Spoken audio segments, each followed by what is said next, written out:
want to show you a comparison between these two different illustration boards that are supposed to be good for watercolor or other types of media. This one's called a Multimedia Artboard. It says that it can be used with just about anything. It has a smooth side and a textured side that are actually both pretty smooth, honestly. And the idea is that it is got more of a hard edge, it's firmer, and it's something that you could potentially put on the wall without framing it. And then these watercolor boards from Crescent are a similar idea, but they're a lot thicker. Let me show you what they look like. So this is really a lot more like an artist panel that an oil painter or an acrylic painter might use. So one big difference is this one bends. It's like heavy cardstock, whereas this does not bend, and it's more like a art panel. But what really matters is what it's like to paint on them. So I'm going to show you that, and I'll just put this Multimedia Artboard right here so you can kind of remember which is which. You can see that more easily, and they're also different sizes, so hopefully that helps you see which one's which. And let's just try putting some watercolor down, and since this one says that you can paint on both sides, I'll put watercolor on both sides. But let me just get any kind of blue paint. I'm just gonna put it down. This is just a mixture of some turquoise and phthalo blue watercolor that I happen to have on my palette. So I'm just very quickly scrubbing a little color in there, but now I'll be a little more careful and a little more deliberate. I'm just gonna pick up some ultramarine off my watercolor palette and really load my brush up. And think about doing a very careful wash where I really care about exactly what that looks like. So put that down over here, and then I'm going to do the same thing over here. So this is something where I'm trying to be very thoughtful about my brush stroke and how much paint I put down. And I'll also come back in and pick up some more watercolor and just sort of charge in with a little bit richer pigment, like you might do as a watercolor artist if you're trying to get that kind of variation, that kind of look. And then just to have one more little bit of comparison, I'll do a very thick, rich mixture. Mostly paint, very little water, and just see what that looks like. So it's maybe not quite as easy to see on camera, but something I notice immediately on this multimedia board is that I get a little pilling. In other words, there's little kind of darker spots, and that's caused by the paper. Whereas on this board, I'm getting pretty smooth, nice look to the watercolor, and it looks not terribly different than how it would look on regular watercolor paper, but let's actually put that to the test. So while these two are drying,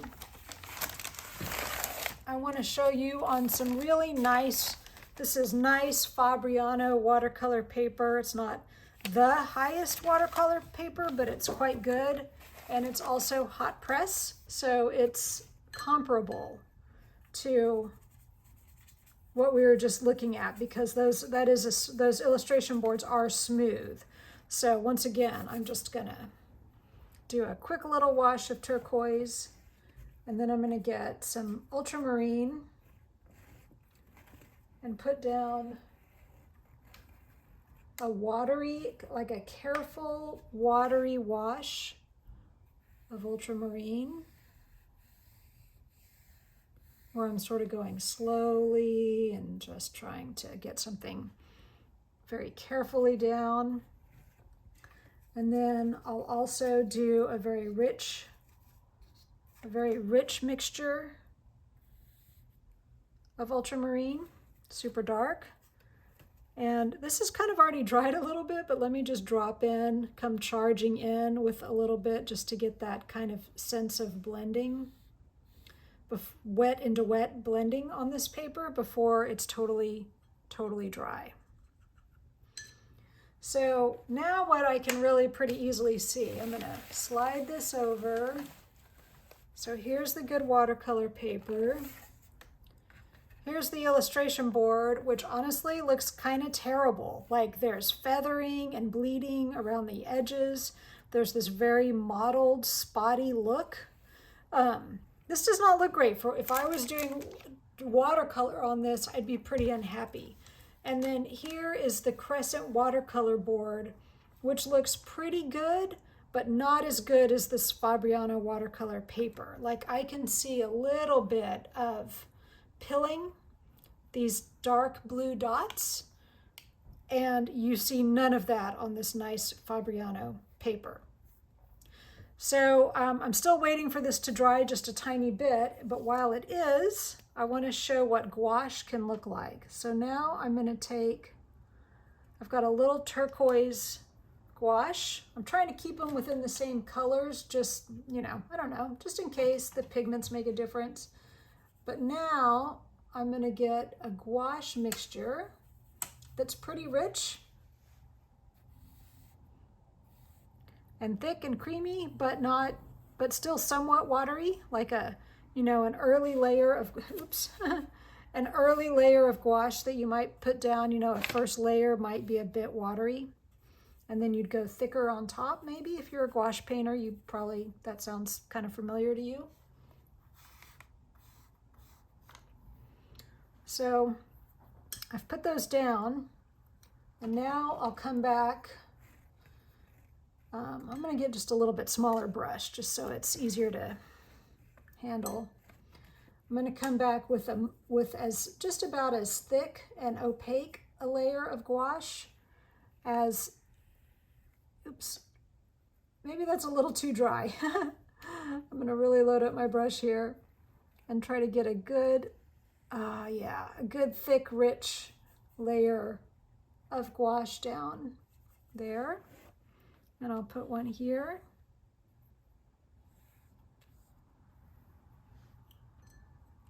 And I'll put one over here.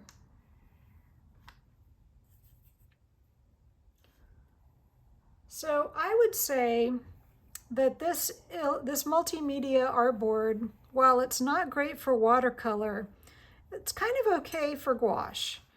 Because gouache is opaque and it's going to sit on top of the paper, and it's not going to, you know, you're not going to maybe worry as much about your more watery effects looking kind of terrible like this. But now that we've tried it, I want to be fair to this multimedia board, so I'm going to turn it over and see if it makes a difference to be on the other side. Supposedly you can use both sides, and the textures are supposed to be a little bit different. I'm not so sure we're going to see that much of a difference here, honestly. In fact, I'm really glad I'm doing this, because what I'm seeing here is that the other side is even worse for watercolor. Look at that. Terrible. So I'll put a thicker, I'm trying to do the exact same thing and be really, you know, be really kind of fair about it. And I'll do that. But then I'll come back in with the gouache. And see, the gouache actually looks okay, because the gouache is thicker and more opaque, so it doesn't need to be absorbed into the paper in the same way. So I would actually be pretty happy using this illustration board with gouache, as long as I wasn't depending on having super, let me try to get a super watery, washy bit of gouache. And see, so that's gouache, and it's doing the same thing that the watercolor does, because of course gouache and watercolor are very, very similar. This is called an all media canvas panel. It's from Yes, and it says it can accept all media. It says that it's canvas, but that it is extra absorbent and can handle anything. So we're going to find out if it can really handle anything. I'm going to give it this basically the same test that I gave the others here. It definitely cannot handle watercolor. I feel like we don't even need to really go much further than this, but I'm going to put down another color just to check. And then in fairness, it said all media. Maybe it meant all media except watercolor. Okay, I'm going to try some gouache. Whoa, it does not even... So this is advertised to accept all media, including watercolor. It definitely does not work for watercolor. There is no possibility that you'd be happy with anything you got out of this panel for watercolor. I'm just going to do a very thick, rich mixture of gouache just to be sure. It does not do gouache either. So unless I got a defective batch, this is absolutely not something that you can use for watercolor or gouache. I would imagine it would be okay for acrylic or oil paint, but not for watercolor. So my conclusion to this would be that if you're interested in playing around with these boards, that this kind, the Multimedia Artboard, would be great for acrylic. I don't know about oil paint. It says pastel, yes. Pencil, yes. Not sure about cold wax. Definitely gouache it's good for. But I don't think I'd recommend these for watercolor, unless you just happen to like this kind of look. Or let me turn it back over again. If you happen to like this kind of look, then go for it. But otherwise, I'm not thrilled with that. On the other hand, this one, the Crescent watercolor boards, I would say is very nice for watercolor. Maybe not as wonderful as like this Fabriano paper is, but pretty close. And terrific for gouache as well. And I think if you're doing like multimedia or you're building up a lot of layers, you'll probably be pretty happy here. But if you're super, super picky with watercolor, I don't think you'll love this little bit of pilling and texture unless that's part of your look and part of what you're going for. So I hope this is helpful. These boards I use a lot for gouache and acrylic gouache, and I can also put some colored pencil and marker on them, and they're terrific for that. These, like I say, I've only really ever used gouache on because I'm not thrilled with the watercolor effects. So of course, if you're super precise about your watercolor, it's hard to beat really great watercolor paper. I hope that helps. If you liked this, please give it a like or subscribe. And also I do art lessons that I send out by email, so they come to your inbox once a week. And I'll put a link below if you want to check that out.